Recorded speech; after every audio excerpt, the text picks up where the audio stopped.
नमस्कार, मैं हूं अरुण तोमर। आप देख रहे हैं स्वराज एक्सप्रेस। लोकसभा चुनाव के लिए पहले चरण के नामांकन की 27 मार्च को आखिरी तारीख है।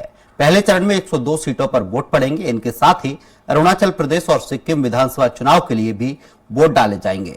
पहले चरण में 19 अप्रैल को वोटिंग होगी। इस दिन 21 राज्यों और केंद्र शासित प्रदेशों की 102 सीटों पर वोट डाले जाएंगे। 27 मार्च यानी कि आज 20 राज्य और केंद्र शासित प्रदेशों में नामांकन की आखिरी तारीख है। बहरहाल भर गए हैं पर्चे और चुनावी चर्चे पर आज बात हम करेंगे। चर्चा को विस्तार दें उससे पहले देख लेते हैं एक रिपोर्ट।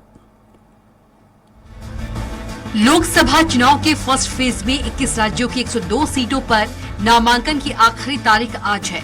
इसकी प्रक्रिया 20 मार्च को शुरू हुई थी। इलेक्शन कमीशन के मुताबिक नॉमिनेशन फॉर्म की जांच 28 मार्च को होगी और कैंडिडेट्स 30 मार्च तक नाम वापस ले सकेंगे। चुनाव के फर्स्ट फेज में 19 अप्रैल को वोट डाले जाएंगे। इन 102 सीटों में तमिलनाडु की 39, राजस्थान की 12 और मध्य प्रदेश की 6 सीटें शामिल हैं। चुनाव आयोग ने 16 मार्च को प्रेस कॉन्फ्रेंस कर लोकसभा चुनाव की तारीखों का ऐलान किया था। हालांकि बिहार में होली के चलते शेड्यूल में बदलाव किया गया। यहाँ नॉमिनेशन की आखिरी तारीख 28 मार्च निर्धारित की गई। स्क्रूटनी 30 मार्च को होगी। बिहार के कैंडिडेट अपना नाम 2 अप्रैल तक वापस ले सकेंगे। मध्य प्रदेश के सीधी, शहडोल, जबलपुर, मंडला, बालाघाट और छिंदवाड़ा में 19 अप्रैल को वोट डाले जाएंगे। इन सीटों पर नामांकन प्रक्रिया 20 मार्च से शुरू हो रही है। भाजपा ने अपने कैंडिडेट घोषित कर दिए हैं, जबकि कांग्रेस ने सिर्फ सीधी, मंडला और छिंदवाड़ा के लिए अपने कैंडिडेट तय किए हैं। सीधी और मंडला पर टिकट की स्थिति साफ हो गई है। सीधी लोकसभा सीट में भाजपा ने डॉक्टर राजेश मिश्रा को तो कांग्रेस ने पूर्व मंत्री कमलेश्वर पटेल को मैदान में उतारा है।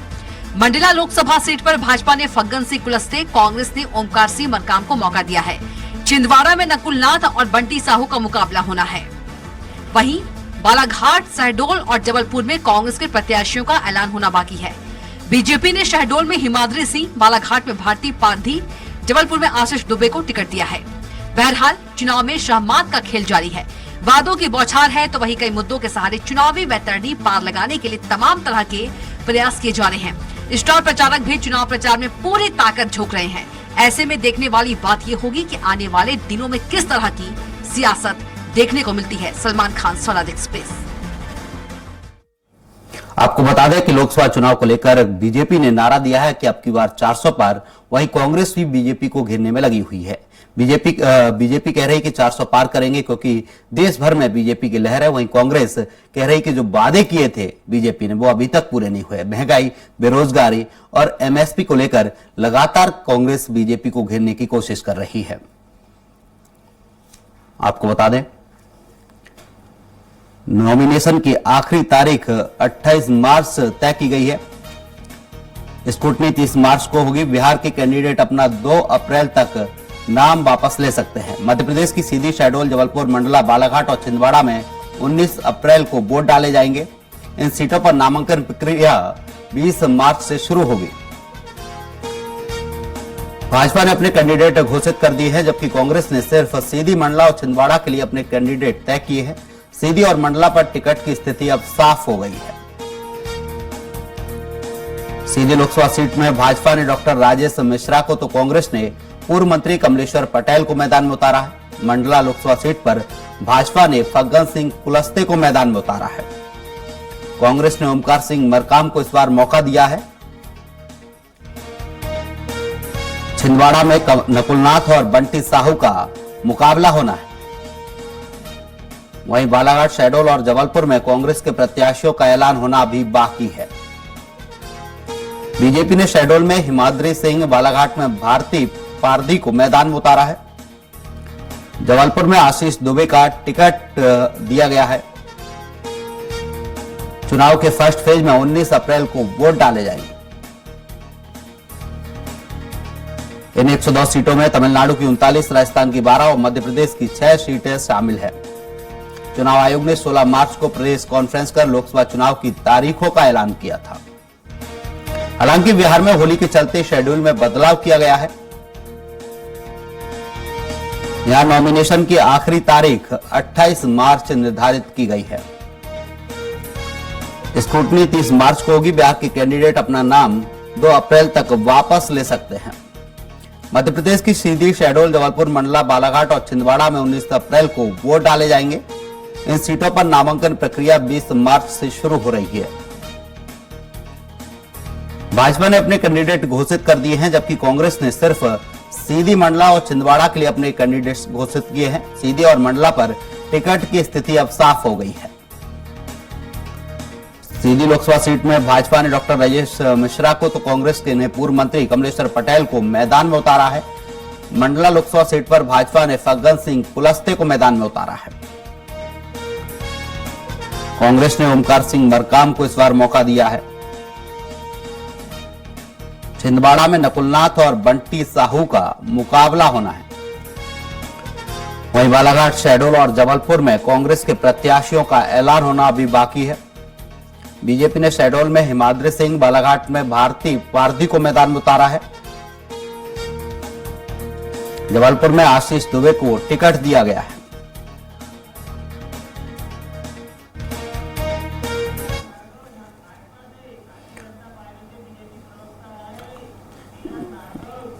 इस बिग डिबेट में ज्यादा चर्चा के लिए हमारे साथ बीजेपी प्रवक्ता मिलन भार्गव जुड़ चुके हैं।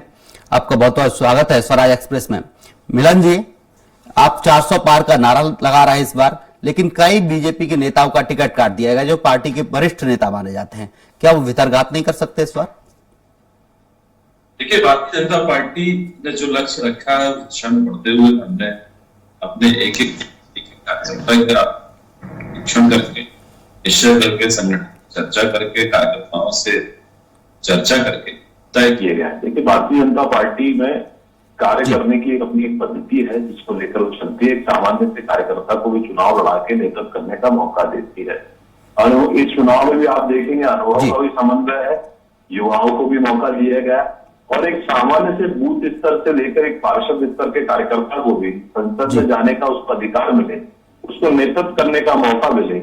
इस चुनाव में आप देखो देखने को मिल रहा है। इसमें हर वर्ग को स्थान दिया गया है। तो आप ये मानकर चलिए कि आने वाले भविष्य में भारत जो विकसित राष्ट्र बनने की दिशा में आगे बढ़ रहा है, उसमें इस तरह का नेतृत्व निखर कर आएगा और देश में एक बुलंद आवाज बनकर जनता की आवाज को संसद में रख के विकसित भारत बनाने की दिशा में काम करता हुआ दिखाई देगा। देखा जाए तो 2019 के लोकसभा चुनाव हुए थे, उस वक्त मुख्यमंत्री शिवराज सिंह चौहान थे, लेकिन इस बार ऐसा नहीं है। इस बार उनकी जगह मोहन यादव है। क्या फर्क पड़ेगा वोट बैंक में? देखिए, आज के माननीय मुख्यमंत्री मोहन यादव जी के साथ कदम ताल करते हुए पूर्व मुख्यमंत्री शिवराज सिंह चौहान जी काम करते दिखाई दे रहे हैं। लेकिन भारतीय जनता पार्टी में कार्यों का विभाजन होता है, कार्य में तब्दीली हो सकती है, लेकिन कार्यकर्ता सक्रिय रहता है, नेतृत्व सक्रिय रहता है। ये आप देखिए, ये कांग्रेस पार्टी नहीं जो घर से चले और परिवारवाद में ही उलझी रहे और कमरों में बैठकर राजनीति करे। भारतीय जनता पार्टी की अपनी एक कार्य पद्धति है, उसके कारण निरंतर सक्रिय बनकर कदम ताल करते हुए एक साथ संगठन क्षमता के साथ हम लोग चुनाव लड़ते हैं। और चुनाव में भी आप देंगे पूरी ताकत के साथ, अनुभव और नई ऊर्जा के साथ नया मंत्रिमंडल ने मध्य प्रदेश के विकास में जो पंख लगाए हैं, निश्चित रूप से मध्य प्रदेश आगे बढ़ा है और भविष्य के जो विकसित राज्य का सपना है, उसको मध्य प्रदेश को विकसित बनाना, इस दिशा में मध्य प्रदेश की सरकार काम कर रही है। और इस चुनाव में संगठन और सरकार चूंकि आचार संहिता है, उसमें जितनी योजनाएं की जा सकती थी, पुरानी योजनाओं का संचालन करना, नई योजनाओं का समन्वय करके मध्य प्रदेश को किस प्रकार से आगे बढ़ाया जाए, उस दिशा में कदम उठाए गए हैं। और आने वाले समय में मध्य प्रदेश देखिएगा विकसित राज्य की श्रेणी में खड़ा होकर मध्य प्रदेश को नई ऊंचाइयों पर ले जाएगा। मिलन भार्गव जी, आप कह रहे हैं कि बीजेपी की स्थिति ठीक है, लेकिन विपक्ष लगातार कह रहा है कि बीजेपी इस बार इतनी डरी हुई है कि विपक्ष के नेताओं का ईडी, सीबीआई भेजकर उन्हें अंदर डालने का काम कर रहे हैं आप लोग। देखिए, विपक्ष वही है जो भ्रष्टाचारियों के साथ खड़ा दिखाई दे रहा है, ये वही विपक्ष है जिहादियों के साथ खड़ा दिखाई देता है, ये वही विपक्ष है जो आतंकियों के साथ मंच साझा करने के बाद भी शांति का दूत बताता है। और जब इस देश की अदालत उसको फांसी सुनाती है तो अपने नेताओं को वकील के रूप में खड़ा कर उसकी फांसी रोकने के लिए भी प्रयास किया जाता है। ये वही विपक्ष है जो भ्रष्टाचारियों के साथ कदम ताल करता हुआ दिखाई दे रहा है। ये वही विपक्ष है जो जनता की आवाज नहीं बन रहा है। ये वही विपक्ष है जो देश विरोधी गतिविधियों में संलिप्त है।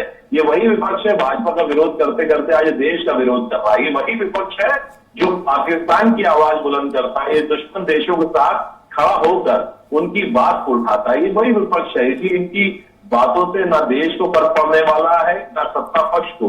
क्योंकि ये मजबूती के साथ आज देश की भावनाओं को नहीं समझ पा रहा है, देश के हित में खड़े नहीं हो पा रहा है। तो ये इनकी बात को कोई फर्क पड़ता नहीं, गंभीरता से लेने की आवश्यकता नहीं, क्योंकि आज देश की आवाज न बनकर देश के दुश्मनों की आवाज बनकर घूम रहे हैं। जी, हमारे साथ कांग्रेस प्रवक्ता योगेंद्र सिंह यादव जुड़ गए हैं, आपका बहुत स्वागत है स्वराज एक्सप्रेस में। वहीं वरिष्ठ पत्रकार के साइनी जी भी जुड़ गए हैं, आपका भी बहुत बहुत स्वागत है स्वराज एक्सप्रेस में। कांग्रेस प्रवक्ता योगेंद्र सिंह यादव जी, पिछली बार एमपी में कांग्रेस एक सीट जीती थी लोकसभा की, इस बार उस एक सीट को भी छीनने की बीजेपी पूरी कोशिश कर रही है। बीजेपी का कहना कि इस बार 29 की 29 सीटें बीजेपी इस बार एमपी की जीतेगी। देखिए, ये भारतीय जनता पार्टी का अधिकार है और ये अधिकार निश्चित रूप से जब परिणाम आएंगे तो इनका खत मिलेगा। हिंदुस्तान की जनता पूरी तरह से युवाओं को लेकर, युवाओं के रोजगार को लेकर और युवाओं को लेकर जो है पूरी शुरुआत कर रही है और पूरे देश के अंदर जो पूरा वातावरण है कि हिंदुस्तान में युवाओं को रोजगार मिलना चाहिए। किसानों के ऊपर जो अत्याचार हो रहे हैं और देश की सीमाएं जिस तरह सुरक्षित है, इन तमाम राष्ट्रीय मुद्दों को लेकर देश के अंदर कांग्रेस पार्टी ताकत के साथ जो है आज चुनाव गुजार रहे हैं, उसका परिणाम नहीं देश दे देगा। जी, के साइनी जी हैं वरिष्ठ पत्रकार।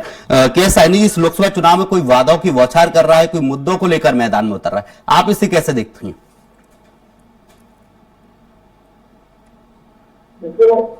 के साइनी जी, चुनाव मैदान में The person you are speaking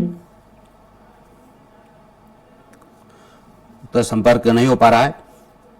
मिलन भार्गव जी, देखा जाए बीजेपी ने मोदी की गारंटी की बात बीजेपी कर रही है देश भर में कि मोदी की गारंटी सारी योजना का लाभ मिलेगा, लेकिन मोदी की गारंटी थी किसानों की आय दोगुनी करेंगे, महंगाई खत्म करेंगे, बेरोजगारी खत्म करेंगे, ये गारंटी पूरी क्यों नहीं हो पा रही? ऐसा क्या आपको लगता है या विपक्ष की बातों का आप दोहरा रहे हैं? नहीं, विपक्ष की बात नहीं, किसान आंदोलन कर रहा है, आप भी जानते इस बात को। एमएसपी कानून किसान मांग कर रहा है, मोदी की गारंटी है पूरा करवा दीजिए, किसानों की आय दोगुनी हो जाएगी। देखिए, पहले तो देखिए जी, जिस तरीके से सरकार ने वादे किए थे 2014 से केंद्रीय सरकार की यदि बात माने, प्रधानमंत्री नरेंद्र मोदी जी ने 2014 से लेकर 2024 का जो सफर तय किया, उसमें आज देश अपने आप को हर वर्ग, चाहे वो किसान की बात कर लें, युवाओं की बात कर लें, आप महंगाई में आम जनता की बात कर रहे हैं, वो अपने आप को सुरक्षित महसूस कर रहा हो। जिस प्रकार से प्रगति देश में हो रही है, आज भारत की छवि वैश्विक स्तर पर हर स्थिति में मजबूत दिखाई दे रही है। आप एग्रीकल्चर की बात कर रहे हैं, एग्रीकल्चर में हम आयात करने की जगह निर्यात करने वाले देश हो गए हैं। आज हमको निर्यात करना पड़ता है, आज अनाज सड़ता नहीं है, गरीब को घर में इसका पेट भरता है। पहले अनाज सड़ जाया करता था बारिश में और भ्रष्टाचार में किस प्रकार से बहता था और अनाज का पैसा लोग नेता अपनी जेब भरते थे। आज किसान का जो मेहनत का वो कण कण है, उसका एक एक उपयोग हो रहा है और उसको जो मेहनताना है किसान को एमएसपी के रूप में भी मिल रहा है। और रही बात जिस आंदोलन की आप बात कर रहे हैं, वो तथाकथित कुछ संगठनों द्वारा दिल्ली में किया जा रहा, पूरे देश में नहीं। आज मध्य प्रदेश जो आंदोलन कर रहे हैं वो क्या वो किसान नहीं है? आप उन्हें किसान नहीं मानते? मिलन भार्गव जी, जो आंदोलन कर रहे हैं क्या वो किसान नहीं है? मध्य प्रदेश में नहीं, आप यदि एजेंडा चलाना चलाइए, आप एजेंडा, आपके एजेंडे से कोई थोड़ी पड़ने वाला है। नहीं, एजेंडा नहीं चल रहा, हम तो नहीं, एजेंडा लग रहा है मुझे तो। नहीं, सवाल पूछना एजेंडा नहीं हो सकता मिलन भार्गव जी। आप कह रहे हैं कि मध्य प्रदेश में किसान आंदोलन, तो मुझे तो नहीं दिखाई दे रहा, आपको दिखाई दे रहा तो आप दिखाइए। दिल्ली की सीमाओं पर किसान आंदोलन कर रहा है, यहां से भी किसान पहुंचते हैं वहां पर। अगर आप बात यही कर रहे हैं तो किसानों की आय दोगुनी की बात की गई थी, किसानों का खाद बढ़ा दिया गया, लागत बढ़ा दी गई, फसल के भाव तो दोगुने नहीं हुए। पहले तो लोगों को कतार लगाना पड़ती थी और किस प्रकार से खाद की कालाबाजारी होती थी, ये भी देश ने देखा है। आज नीम कोटेड खाद मिलती है, कालाबाजारी पूर्णतः बंद है और फसलों के उचित दाम पर मंडियों में खरीदारी भी होती है, एमएसपी पे खरीदारी भी हो रही है। और जिन मुद्दों को लेकर जो तथाकथित किसान आंदोलन थे उनकी बात भी पूरी की जाएगी। आने वाले समय पर चूंकि आदर्श आचार संहिता लग गई, आने वाले समय में उनकी मांगों को भी पूरा करके जो देश समग्रता के साथ आगे बढ़ रहा है वो आगे बढ़ेगा। जी, के साइनी जी है वरिष्ठ पत्रकार हमारे साथ। के साइनी जी, इस बार देखा जाए लोकसभा चुनाव में तो कोई वादों की बौछार कर रहा है, कोई मुद्दों को लेकर मैदान में, आप इससे कैसे देखते हैं? जी, ये हमेशा अपने देखा है कि चुनाव के टाइम में मुद्दों से डाइवर्ट करने की कोशिश की जाती है और जनता का जो एक्चुअल इश्यूज है वो कहीं पीछे रह जाता है और नेता लोग अपने स्टेटमेंट और जिस तरह से मीडिया को अट्रैक्ट करने के लिए कुछ इस तरह के कंट्रोवर्शियल स्टेटमेंट्स दे देते हैं और वो इशू बन जाता है। चाहे वो धार्मिक इशू हो, चाहे सेंटिमेंट्स है, इमोशनल इश्यूज होते हैं, तो जो एक्चुअल मुद्दे हैं वो कहीं ना कहीं पीछे रह जाता है। जो मैनिफेस्टो में लिखा जाता है उसको कोई मायने नहीं रह जाता है। तो नेताओं को और जो पार्टीज है, पॉलिटिकल पार्टीज है, अब डेवलपमेंट के ऊपर, विकास के ऊपर चर्चा होनी चाहिए मेरे ख्याल से, और वो ही मुद्दा बनना चाहिए। रेदर देन इमोशनल इश्यूज हैं, किसी को क्या कह दिया है, किसी ने क्या कहा है, एक पर्सनल अटैक होने लगते हैं, मतलब शब्दों की मर्यादा भंग किया जाता है, उसका पालन नहीं होता है। तो कहीं ना कहीं मुझे लगता है जो स्तर है, पॉलिटिकल राजनीतिक स्तर है, वो आज के तारीख में काफी नीचे गिर रहा है। और इस चीज को नेताओं को और पार्टीज को दोनों को ध्यान रख के इसमें, और इलेक्शन कमीशन का भी रोल इसमें काफी महत्वपूर्ण हो जाता है। जिस तरह से आज बातें हो रही हैं मीडिया में, सोशल मीडिया में स्पेशली, काफी नीचे स्तर पे लोग जाके अटैक करने लगते हैं। कांग्रेस प्रवक्ता हमारे साथ है योगेंद्र सिंह जादौन जी। योगेंद्र सिंह जादौन जी, भारत जोड़ो यात्रा चलाई थी राहुल गांधी ने, विधानसभा में कोई खास असर नहीं हुआ। इस बार भारत जोड़ो न्याय यात्रा चलाई है, क्या लोकसभा में इसका कुछ असर पड़ेगा? देखिए, मध्य प्रदेश का जो चुनाव था जी, उसकी पॉलिटिक्स का अलग है, और लोकसभा का जो चुनाव है वो निश्चित रूप से राष्ट्रीय राजनीति पर आधारित है। और राष्ट्रीय राजनीति के आधारित इस मुद्दे पर हिंदुस्तान की राजनीति में जो राष्ट्रीय मुद्दे हैं, उन मुद्दों का ही प्रभाव रहेगा। और निश्चित रूप से राहुल जी ने युवाओं के रोजगार के उन तमाम मुद्दों को उठाया है जिन मुद्दों से इस देश की राजनीति को एक दिशा मिली है।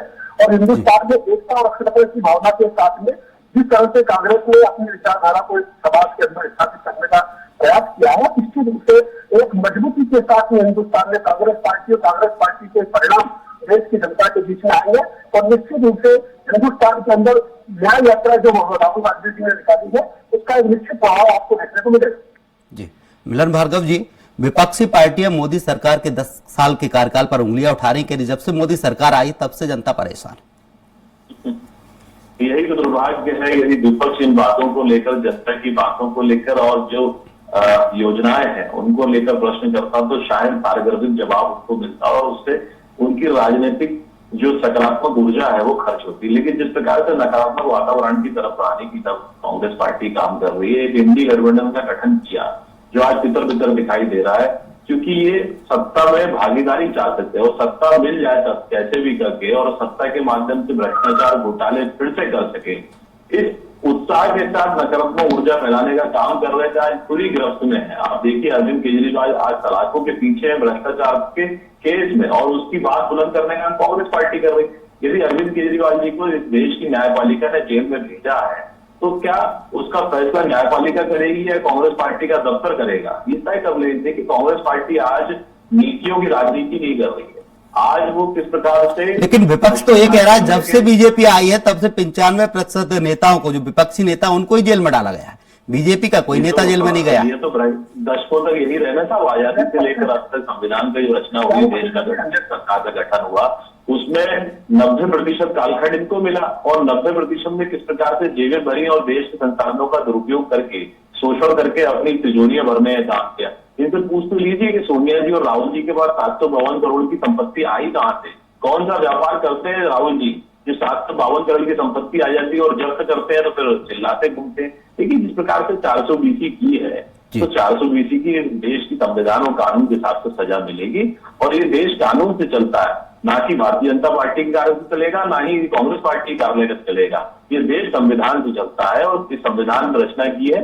आप लोकतांत्रिक मूल्यों की बात करते हुए जनता के बीच जाइए, उनके अधिकारों की बात करिए, उनकी बात करिए, और हर 5 वर्ष में इसकी परीक्षा होती है साहब। ऐसा नहीं कि आप जनता के बीच जाकर आप हमेशा के लिए स्थापित हो गए। ये इस देश की संविधान की खूबसूरती है जिसमें तय किया गया कि हर 5 वर्ष बाद आपको परीक्षा देनी है और परीक्षा में बैठना है।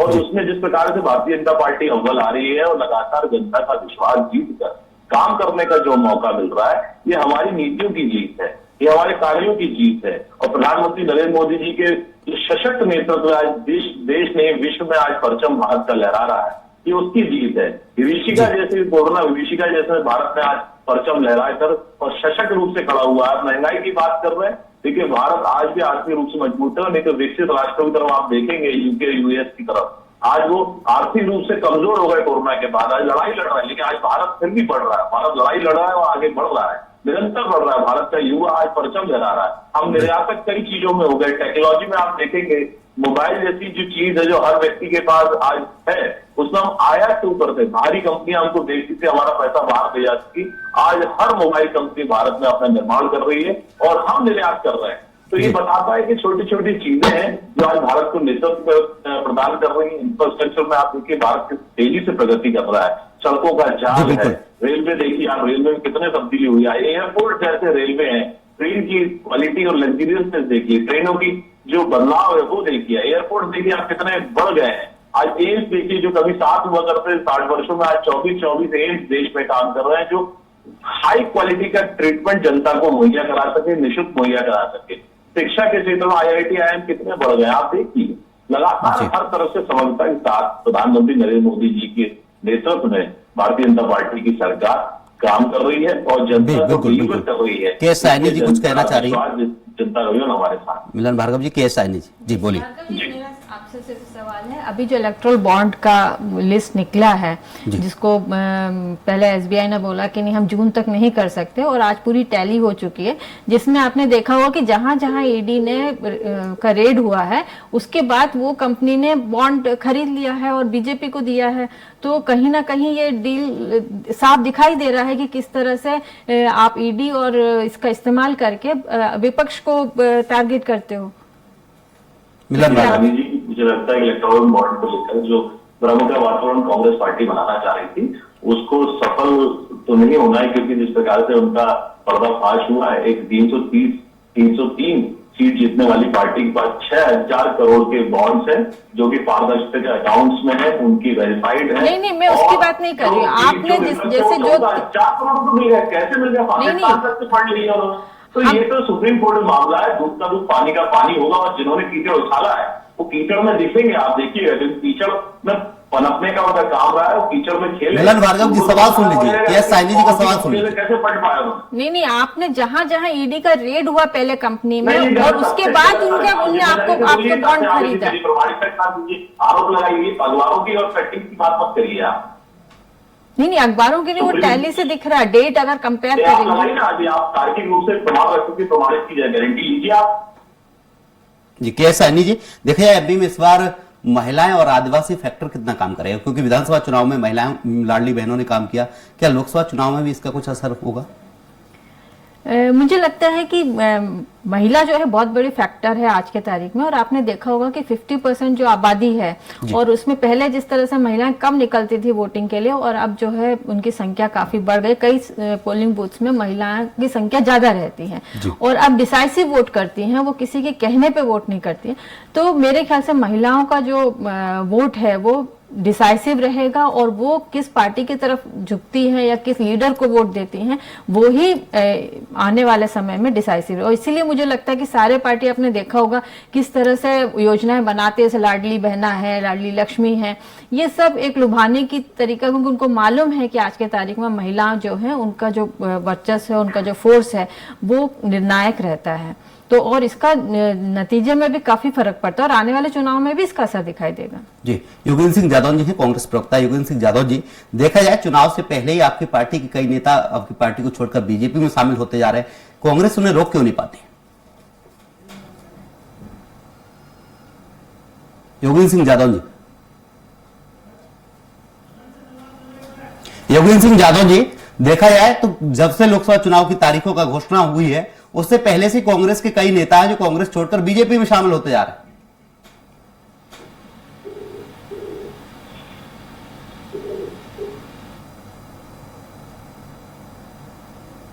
योगेंद्र सिंह यादव जी,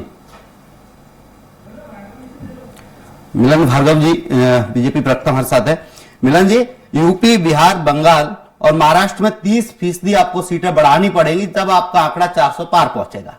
ये कैसे आंकड़ा 400 पार जाएगा?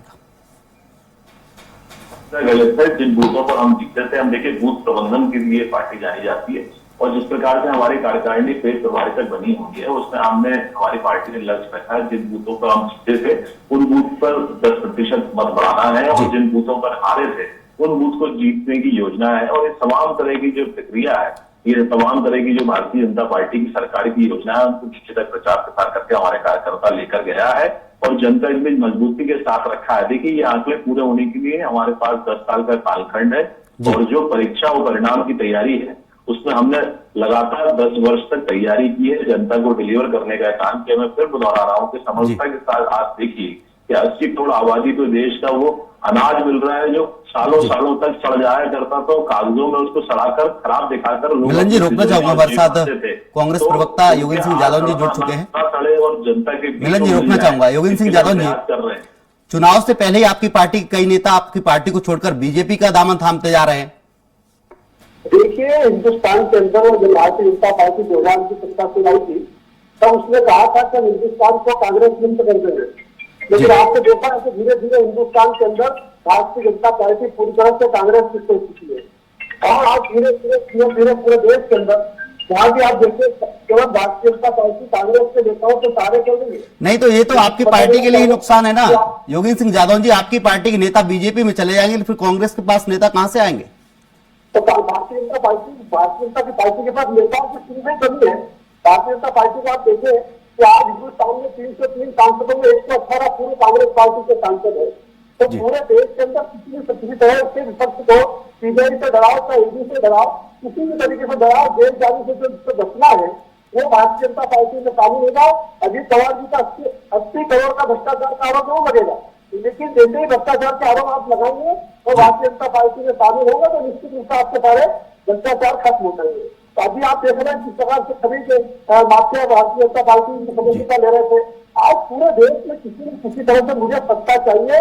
यह वह पार्टी है जो हिंदुस्तान में कहती थी श्यामा प्रसाद मुखर्जी का बलिदान याद करेगा हिंदुस्तान, और समय का अभाव है। योगेंद्र सिंह यादव जी रोकना चाहूंगा, समय का अभाव है। मिलन भार्गव जी आपका बहुत शुक्रिया, वरिष्ठ पत्रकार के सैनी जी आपका भी बहुत बहुत शुक्रिया, योगेंद्र सिंह यादव जी कांग्रेस प्रवक्ता, आप तीनों ही मेहमानों का बहुत बहुत शुक्रिया। स्वराज एक्सप्रेस आपको बता दें आज 102 लोकसभा सीटों के लिए नामांकन का आखिरी दिन और जगह जगह नामांकन भरे गए हैं। वहीं बीजेपी 400 पार का नारा दे रही है, लेकिन कांग्रेस का कहना है कि इस बार कांग्रेस ज्यादा मजबूती के साथ मैदान में उतरी है। लेकिन देखना होगा कि लोकसभा चुनाव में जनता किसको वोट करती है। फिलहाल के लिए हमारी इस बिग डिबेट में इतना ही। आप देखते रहिए स्वराज एक्सप्रेस। नमस्कार।